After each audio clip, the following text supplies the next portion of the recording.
saying, especially off a contested POI. You need those clutches. We saw the boys broke down the 20 points, looking good. Let's take it to the boys. Hello, we're the boys. What's up? Oh my gosh. First of all, production, let's talk about that dope clip of that win. I love that. That's what I live for, Levin, is those moments in the chaos, that pure bliss where you could say, I got the victory royale in those clutch moments. Absolutely incredible, of course. Tayson, Chapix, and Hen picking up the victory royale with 6 eliminations. And this is all done while Hen gets picked off earlier on, which is impressive, right? Doing this as a duo heading into those last moments of the game. Super tough to pull off. Yeah, look, of course they did it as a duo, but when you have Tayson and Chapix, they count for like 5 players, right? Like, you know, these guys are phenomenal. It's no surprise to me there what they're able to do. Again, another instance of a player just as a solo sort of popping off. Malabuka was phenomenal, right, Reece? Oh, yeah. Like that's another situation where pressure has just formed a diamond here. Ridiculous shots he was hitting, as he always seems to do in these moments. Yeah, 100%. And it all started off spawn. Yeah, again, like, Malabuka was just on fire. Same with the whole team, let's be real. We saw the big beam onto Andrea from his POV. We didn't end up seeing it, obviously, from, what was it, when he was picking up Benji at the same time. And from this just sets you up. This is 2 games now that they've won off spawn. 2 games that they've managed to dominate so far. And it's not looking good for Benji Fish's team. And that rain continued into the end game as well, right? Like I said, that set them up. They got the Storm Surge damage there. They got the confidence. They got 3 more elims in the mid game. But when it came to the end game, like, the solo clutch was ready. And for me, I think the worrying thing, if you're anybody else in the lobby, when Malabuka's in such effervescent shooting form, right? When he's just feeling it, when he's just swinging around, pump shots to everybody else in the lobby, you're gonna have a really hard time. Props to Tayson and Chapix from stopping themselves from being like an all-time, like that was all, if he had won the 1v2, that's just an all-time like Fortnite moment right there. And then, you know, they're remembered, you know, more so for that. But, you know, they won out the game, it's good. They're back up higher in the standings. I think it's really important for them after the way our last FNCS went, where it was a bit sloppy here and there. Obviously Hen, hopefully we don't have more games where Hen's going down early and he can be with them in that fight.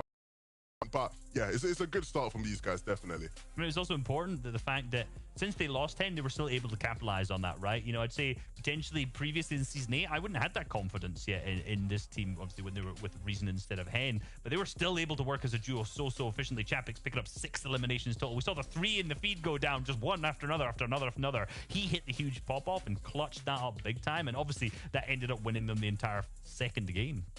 It's weird seeing that team on height to an extent, because there's so many teams in the lobby who you think, how come they're not on height this game? We saw some of the teams, right? We obviously saw the team that won game 1 struggling with Surge. I feel like Surge is a really big issue for a lot of the teams. The games have been incredibly stacked. Positioning's all over the place, it seems, for a lot of these guys. It's going to be a battle, absolute battle all day long. This is just game 2, Levin. Just think about that for a moment. I'm also thankful production cannot record me, because when Chapix landed that last 1 pump, I about lost my mind. But you know what? That's enough from us for right now. We're going to kick it back on over to Shy Wager and Sancho West for game number 3. A battle all day long. Kind of sounds like a war, Sancho, right? And that's what it's going to be for all these teams, especially if you're taking down 2 players and that last solo just levels completely up. It's not a guarantee anymore. It's not a guarantee. I think Levin said it the best, is you could get clipped easily on the other side.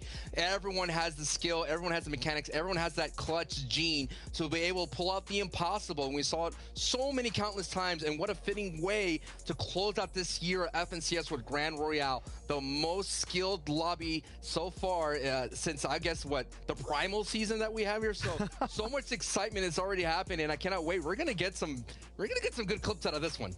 Absolutely. Game 3, sometimes that turning point as well for a lot of teams. That's where they start to go towards their plan B. So we might see a lot of different things off the rip, off spawn. Might see some new contestations. One's going to be the same though, Sancho. Who do you have at this time though? Is it Mustache or Mr. Savage rolling in at Semi Stacks? I don't know, man. Malabuka is handing out pumps, like Levin is saying, left and right, like it's flowers.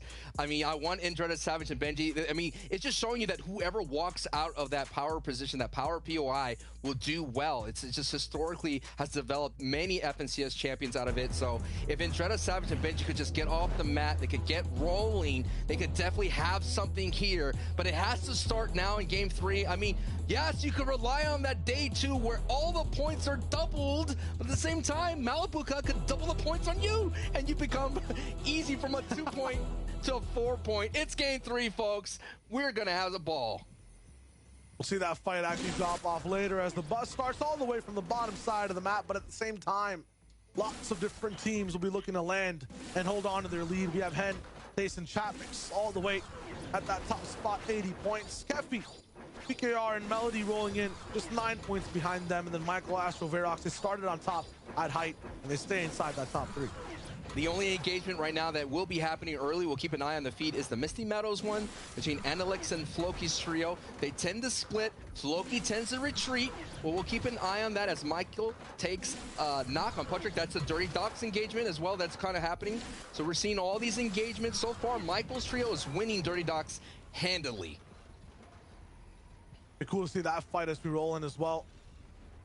Is this actually active? The drop is so important for this one. Shizo's also already getting rattled from long range. I think that's either a pistol or someone of SMG. Michael taking out Putrick, so they're really going the whole way, the long distance. Savage with the drop. This time finds a weapon first, but once again, they don't have the God drop, Sancho. And not only that, an SMG to start for both of them. Benji and Savage here are gonna have to do a lot of work. It doesn't matter how skilled you are, no shotgun in hand, it puts a lot of doubt in your play. And Dreda actually ends up controlling the high ground for the power building. They absolutely do. And he actually picks apart Mustache, who runs up and just gets into his stacks. This time, that solo clutch team might be put on pause as Dreda, Benji, and Savage get to play a game. So what's going to happen to Malibuca's trio is they're going to use the stacks to kind of fly around and look for an angle to maybe double up on somebody. They still have to be on high alert here, and Dreda, Benji, or Savage here could essentially still go down, but this is going to be in their favor. This is what they need to be able to walk away in this engagement. I think I also just saw Stompy take out Chapmix inside the feed, so something happened all the way over at Craggy, maybe even somewhere else, who knows. At the same time, Benji is gonna give these guys a little bit of a stamp on their exit tickets from the stacks. Benji, Savage, and Dreda are not going to let this go. We've seen it before. Last FNCS, they would disengage, and these guys will chase them down. It looks like they're going to possibly disengage. I'm just taking a look. They went to Pristine Point. Okay, normally they go south. And last time they went south, they got kind of sandwiched by Michael's trio. So this time they're going to go ahead and disengage Pristine Point, but you have to watch out because the Elocrast trio has tend to third party into the Steamy stacks and pick up the scraps. And Malibuca looking like a delicious scrap right now. Yeah, this is literally, I think I have a Season 8 VOD pulled up from the FNCS. We saw Savage under a ramp. We saw Malibuca or Mustache just chilling inside one of these rundown houses. And Hottie just moving around in between, looking to see what he can do next. Maybe even pick up the scraps himself. Let me plant the seed. I mean, we saw Hottie. They finished second place, the first one, but this is the seed I'm planting, folks. Look, as the tournament goes on, Hottie, Elocrast, in the past with Tripper, they would tend to start pushing in. This is what got them a lot of heat on the social media, right? The people didn't understand that this is the perfect play to make when you're seeing a kind of a drawn out, a 50-50, a slugfest happening in Steamy Stacks. If you're the team that lands at that Orchard split, you push in, you take advantage, you get those tags, maybe get an elimination here. So Hottie, ETQ, Elocrast, we're waiting for them to pull that card out of their playbook.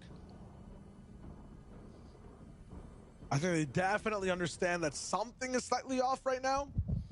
They can't really put their finger on it. The big thing about this house, too, if you're looking at that blue pistol, still has that ammunition. The same thing with the AR up top. It's not looted, so at some point, ETQ, Hottie, Elocrats will end up rolling through that front door. Almost kind of walked in. This is tough. You can just see the last clutch man waiting, watching, and hoping they don't find him. Hey, listen, I was watching that hype hour announcement. I know Z came out talking about all these different tournaments. I think it's the hide and go seek cup. Is that supposed to happen? Hide and seek cup? Is that what we're seeing a taste of? The new LTM?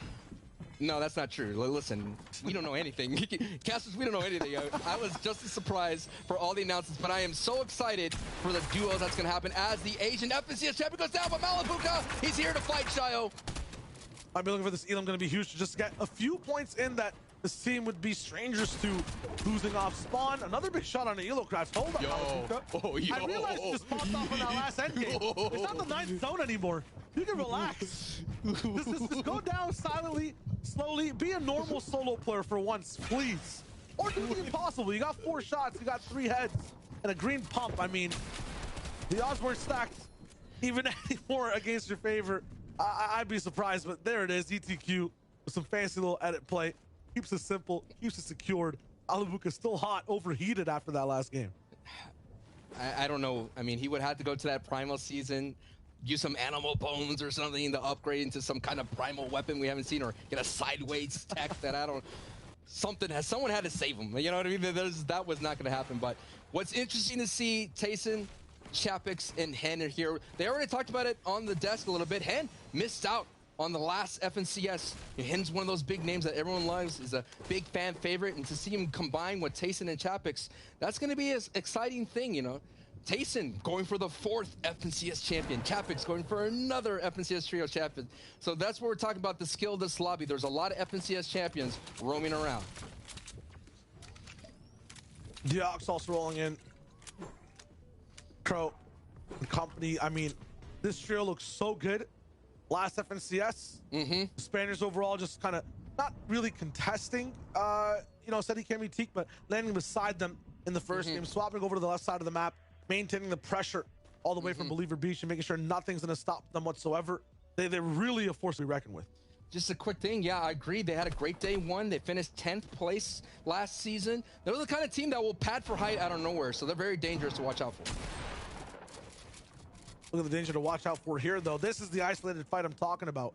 Look at the mini-map. No one else looking in for it. Lots of room to move around and edit. Noah Riley and Vidil can basically just do whatever creative box fight scenario they want out of their minds to pick apart every single player. They'll be on the hunt.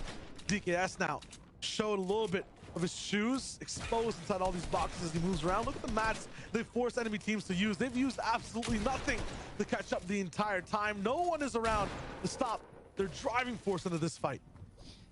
Normally, you would see Hen's trio here. I mean, Chapix and Tayson, they will kind of rotate over. You see it so many times with Janice, and when they had the championship, they will rotate over to Celti. But you're right, so far, clean fight. It's just a matter of time before Noah Riley, Janice, Vidil convert these into points and more valuable Storm Surge.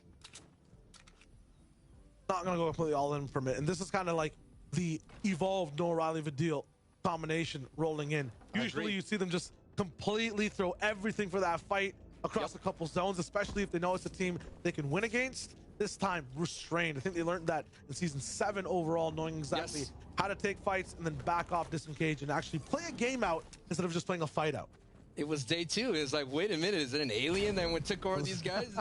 I mean, they kind of slowed down with Aqua, but as we see some more names that are new to the, not necessarily new to the FNCS. I mean, Kefi has been around forever, it seems, but PKR Melody here, kind of a new trio, seeing what they can do with the new POI that we already talked about. But you can already get a taste of it. If in-game happens here, you cannot break these purple boxes. It goes into, feels like a box fighting type of creative map that we see here. So we saw that happen in last season. We saw the players able to navigate that, but it's a little bit of changes. It's a little bit higher, but of course the Cube Queen watches over all, and very excited to see how it all goes down at the end of the season.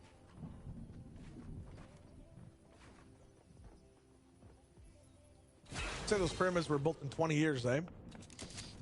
I don't believe it. I don't want to go down that path with you. Anyways, that would go instantly with Kevin. Kevin can make things go instantly. That's Kevin true. and the cubes, they're working together. Stuff. Yeah. Noah Riley, Janice, Vidil still looking good up inside this fight. This is one of the cool things about engaging on a team and forcing them to make this really big escape base. You get a lot to just work off from in terms of real estate. All the pressure you put on them, their base basically becomes yours. You're kind of like the landlord of every single box they have put down. You get to just stay above them the entire time, and no one's gonna push you from a certain side because you have like a little pet down there that's kind of paying rent to you at the same time in terms of sorcerer's tags. It's really good to put that early pressure down and then base up above. If I had to put a finger on the pulse of this game 3, it's a lot different. Usually people are more aggressive. You're taking a little bit of more meter to poach. Storm Surge being a factor. Everyone's trying to focus in. Yeah, it feels like I'm watching a game one entirely right there. Yeah. We talked about it right before the game started. There should be a few changes from certain teams, but with a 2-day format, with every game really mattering here, right? One game today is kind of worth half a game tomorrow. So Exactly. if you keep it consistent and just do well over time, you should be on par with tomorrow as well in terms of having an impact. So every team is just trying to stay alive every single game. Just to add to that as well, tiebreakers always comes down to it. That's a lot true. of money could move on a victory royale, and it's exciting to see. Of course, the new format change has been introduced for the FNCS duos that's coming up next season.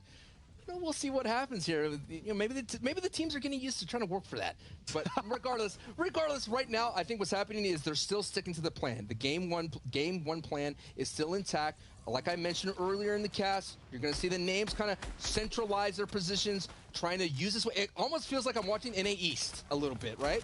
A little bit of the NA East vibe, because normally EU, they box fight their way in. They get a little bit nasty with these rotational fights, but now, you know, take a little bit of page from the NA East boys. Whatever page Queasy, Thomas, HC, and Anas are reading from, I need them to pick a different book. I need them to change up the literacy curriculum for their trio, because these guys are failing at surviving that first moving zone, the half and half, and they have so much potential to do well. Cammy City Teak, I guess they need that kind of rocket thruster effect as well, right? Maybe losing a teammate and leveling up as they clutch in the end game. But Sancho, we know this team does really well when they're all alive. What was their issue in game two? Storm Surge. We got a taste of them, and they were really below, 7 below, and their positioning on that one circle was they were on the off sides of the mountain. Surprising, considering that they land at that crash site. We kind of talked about the Cammy split. I think a big factor of the Cammy split is that it got upgraded with that crash site. It kind of centralized that Cammy split. Before, it was just too vast. It would go all the way to the farm, all the way down south to the gas station sometimes, all the way to the yellow house. But now that crash site kind of centralizes them and gives them some great sight lines. As we see, actually, Reason gets knocked. It's been kind of quiet for Aqua's trio. They're on the wrong side of the feed, on the right side. They're literally just waiting till day 2. 6 out of 6 That's what I'm wins. saying. That's what I'm saying. 15 Elam wins. I'm not even worried about him too much. But let's tune in and see if the big man can clutch himself and make sure his team has a chance to at least play a 1 game today. We're already almost halfway through them. Once again, no other team has really gone down. Aqua's might be the next if he's really pressured to go the whole way forward. This fight obviously starting because they might have had some surge issues overall. Look who's come by though. Benji, Savage, and Dreda. A new flavor for a lot of the teams on this side of the map. They've been used to Malibuca's way of moving and doing things. This time they're like, wait a minute, this Steamy Stacks Fear is not supposed to push this fight. They're supposed to make a base. Savage is like, no, I want to get on those walls. I want to land those pumps. I was just saying, it's been a while. I feel like Benji wasn't even in this tournament, and now he's here. He's arrived. He's in the feed. He's going to probably close out Aqua here. He was able to res fast Roki, but yep, it's a matter of moments before this trio gets that elimination on Aqua. See if the body swap was worth it. Is Fast Roki going to be the one to clutch? Does Aqua's revive the wave? Gonna put a stop on that. That's not gonna happen. I know this is my prediction, but look at the zones pooling. You could only sneak so much, man. You could only be a sneaky snake so much. We need like mobile reboot vans that you can put in your inventory. Dude, spawn down. Yes. Let's take a look at the replay here. Aqua gets a nice 147 here, just showing the mechanics. Fortnite gets destroyed. That was hot. That was hot. Every player here we're watching, as soon as they're kind of put against the back of the wall, have really good bursts of damage over and over. Like a stat boost is like, all of a sudden when you're endangered, it's like they get aggressive stat boost out of nowhere. Thing is, though, it feels like for all these players too, it ends up expending a lot of energy in the moment, and then after that, you know, the trio that they're facing, it's used to the all-in. They respond. Scram taking on Ari. That's going to be huge for how the game plays out, because Ari was getting a lot of mid-game knocks, at least a little bit of impact as he's moving around. Tayson also going down, so a little bit of a difference for how this endgame might be played. Bandwise finding a few. Bandwise actually lighting up the feed a lot in these first few games. I'm wondering exactly how his team's doing. I want to check real quick, but it's been on the radar a little bit. 28th, actually. Okay, I'm going to check a little bit later. Chicky is going to be looking to see exactly how he rolls. The cake's not done yet. It needs a little bit more time. Yeah. Don't open the door. Don't open the door. Just turn the light on and turn it off. Oh, this is cool, man. Stompy actually getting clapped by Noah Riley this time. So Stompy's just trying to have beef with every single team he could find. I guess their surge is also going to be a little bit rocky because they're switching maybe POIs left and right, or kind of changing the flavor of the game. They're doing game 3 how game 3 is supposed to be done, and every trio is now falling underway in soup, because from 30 teams you go down to 25. That Storm Surge really rattling people's brains, putting them in check. And Jonah Savage and Benji, though, they got the proper chess moves. They know how to get out of the way, get out of dodge when they're tested. And Savage's trio, they love to park and then pick at fights on the edge of the storm. They kind of love to be the instigator, like to take advantage of Storm Surge fights, and they kind of pick off people here. As you see, Tayson, Hen, and Chapix moving their way through, trying to get that Cosmic Cube there. The chest maybe get some nice upgrades, but I think they're looking a lot stronger. I mean, considering that last time we saw them, they were kind of parked for a while. I think this team moves, they work better on the move. Even though they got a victory royale, I'm just saying, I think they kind of get better with keeping that keyboard hot, you know? Yeah, no, they're going to be good. Last time we kind of saw overall they weren't, you know, really moving too much. At the same time, on the other side, Janice and O'Reilly Vidil, they're going to be very, very active, yes. Always picking apart fight. This is just beautiful. Once again, another trio they can find completely isolated. If they don't win the fight, what they can do is force them to make this, once again, huge escape base, a disengage, and then just bully them, stay on top, and have at least, I don't know, a point, a compass direction to work off with. That's not completely random. This trio fails sometimes in picking certain points over the base in the zone. They never fail when they're up against another team and control them and kind of make them kind of their home base. I think this trio wants this fight. They understand they are the better caliber trio, and they considering that they could walk away with multiple eliminations. As Fesroki, that clutch is done, it's over as predicted, but still, no O'Reilly, Janice, and Vindil. Yes, you're right. The box fight, they see someone in trouble, they go attack and they retreat as predicted. Moving towards this side, it's kind of, I think they're basically pushing teams out of their way completely. Yes. People on that mountain are probably like, who are these psychos just bullying us edge of storm line? Guys, storm's moving in 20 seconds, so they'll probably go the other way. As a result, it doesn't have so much room to work with. It's like creating your own dead side. It's like, let me just go ahead and push people here out this way, push them out this way, and before you know it, you got a wedge all to yourself. I need Thomas HD and Austin Queasy to make an alive side right now in this game, in terms of just their health bars. Because once again, this is danger zone. 4th, 5th zone is where maybe Thomas HD is ending up as a solo player. Anas is trying to make sure the entire team is on his back. Keep them alive. I get it. We're not in the retail zones. We don't have the South Mountains. It's difficult to find a control when you really have to move all the way across the map and away from Caddy Corner. But this position looks good. The center of everyone, it might not be completely in center circle, but a southern type zone all the way towards the bottom left. They haven't had to move too much. They have a lot to work with in terms of ammunition and mats, and a big shot from Thomas HD as well. Now they're looking confident. They look in their element, and they're going to wrap up this fight. What a shot from Thomas HD. Making that burst look like a sniper. That's just crazy. Much needed engagement here. They were just below the Storm Surge. Not particularly for this surge, but for the next moving circle Storm Surge. Great work there from Thomas HD and co. The difficulty is always just finding a pedestal. If they can't find a rock, a mountain to hop on, they'll choose another trio in their box. Absolutely amazing swing. Now we're getting down to the moments here, the half in and half out. It's gonna be half in the safe zone, half in the storm here. We've been seeing some strange ones already here in the Grand Royale. Let's take a look at the leaderboard right now. Hen, Tayson, and Chapix are in first place with 80 points, but Kefi, Monica, PKR, Melody in second place with 71. Yeah, it's not going to be live as well. This is how the game started overall. So Hen was there. A lot of different teams have gotten a few eliminations left and right? He's still in the business.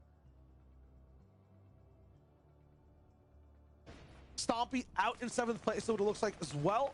As we don't know, O'Reilly have a bit more that should be inside that top 5. I'm just surprised Kepi's there, though. That's the name I would not expect to be there. That's very impressive. And of course, Michael, Astro, and Varix in 3rd place. Dirty Doc's working out for them. That engagement winning off is doing really well, but that 3rd place team's in trouble. Varix here with only 70 HP and below and out. Converted, lobbied quickly. One spot on the podium up for grabs now inside this game. You can see Janice on that right side looking for it. Kefi, PKR, Melody going to be the ones to be the difference makers as well from the south side of the zone. Flow, Scram, Hellfire have taken over the skies right now and are still looking active. Usually a team needs a breather once they get a little bit of that high ground control, but no. Flowis is there, gets the Siphon as well. That's Andalex going down. They're removing big teams out of the business. 6 3s and 4. victory royale. This is a great match here in Game 3, considering they are all the way at the bottom of the board in 27th place. But look at how much attention the high ground is getting. It's being... Were they going for a high ground retake, a late one? Nice defense there from Hellfire. Might be, I'm not sure, but this is such a different game. Yeah, there's Deuce. Yes, he was trying to do out there. Trying to do something.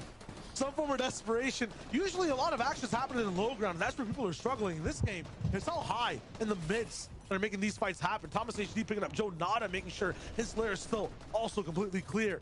Taste and Chatvik's also not ready to just take height yet, but inside a completely metal Rubik's Cube of sorts, they're going to be completely mysterious and unsolvable to everyone else around them, and have the first strike, a preemptive shot to anything, either zone or players, whatever they choose. This is a tough rotation. They have to work through a lot of builds and bodies here, and I don't see any kind of mobility in Chatvik's. I don't see them setting up a short pad for the moment here. They might have to go on feet. They're just waiting for maybe a community pad for the moment here. It's very sketchy here. This is a very tough rotate. They've got room, though. We know that low ground is slightly a little bit empty right below them. One team finally takes it over, though. What will their decision be? Yeah, Tayson saw that now. He's making his way towards that low ground here. They're going to decide to go on foot here through enemy builds, so they have to be careful here. They're going to work hip to hip. Working on through.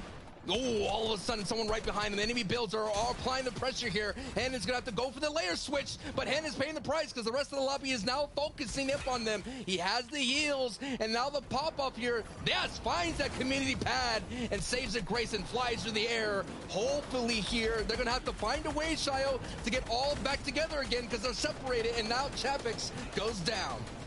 Oh, but the splinter damage, bruised with no bandages. This is going to be tough for the entire team to roll in with and really have control. Floki's the one to take out Chatvik's overall. Flo is Scram Hellfire, maintain their high ground. Flo is actually going down to make sure he has that reconnection, another kind of vantage point to do some more damage. Scram does not have a lot of ammo. I don't think this height has enough power, and it's going to go back, and they're not going to have the ability to break through these hard mats.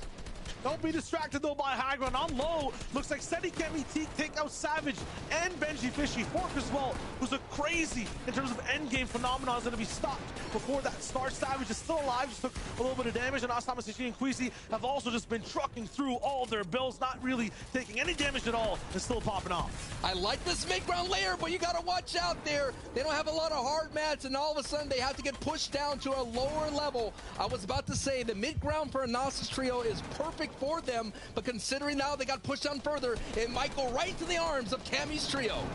Pocket Pepper Stone in the pot. We'll see exactly what Queasy's got as he moves all the way through the low ground. Benji, though, is with Andretta. Will have to operate as a duo. Tayson and Hen in a very similar position. And Os getting stopped by Putrid as he tries to get fast. Teak also put on pause. Cammy, though, trades out Vidil and Seti gets Noah Riley as well. That's going to be a huge 3-for-1, but that team is still down now. That one final man.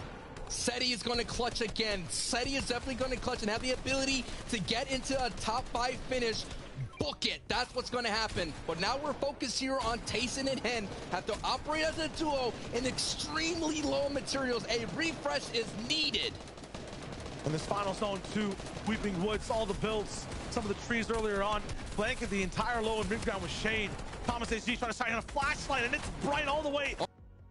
Oh my goodness. His face with that pump. It's not legendary, but that play just might be. That's going to be huge to get him a few more materials and stay inside this game. Thomas HG took out an FBCS champion. What did you eat this morning, Thomas? Can't spell clutch without having it be absolutely in high definition, without having Thomas as a part of that equation. He's going to keep moving up against the duo, making it look easy in terms of maintaining pressure, but no, that's a big rock shot. A lot of damage as Hen goes down. He switches layers. Thomas looking for anything right now. He has the combination of the harpoon to roll into any box. It's all wood all around. Another one, but doesn't find the pump. Can't hit the beat. Looks for one more, too, but there's nothing. A block shot, a ramp of wall. He's going to have a little bit of a pause moment right now. Tries to find something, but no. A trap from the backside. He goes down. Is Benji back up in the game with Andretta to maybe clutch this out? Here we go, Benji, it is your time now. You're gonna have to clock it as much as possible. Oh no, the time is done. The power from Flois, Scram, and Hellfire coming from the high ground, collapsing down on the rest of the lobby. It's a top 3 situation and to be able to get the victory out. And look at the output, double eliminations, make that 11 eliminations. Matzo eliminated. taken out quickly. Now the moment has calmed down. It's a moment before the storm. It is a 3v3. The defending FNCS champions here, they're going up against, trying to hold on strong here. Moments are happening here. They have the builds. They're looking here for a moment here. They have no heal-off potential. They're going to have to do this with the power of their weapons here.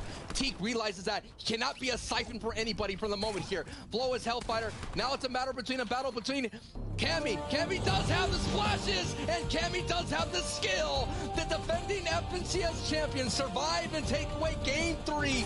Let's take a look at that replay, Shio. That was just patience, time, distress for both teams. No one knew exactly who would win. Everyone was not even in the heal-off spot, but it's Cammy who rolls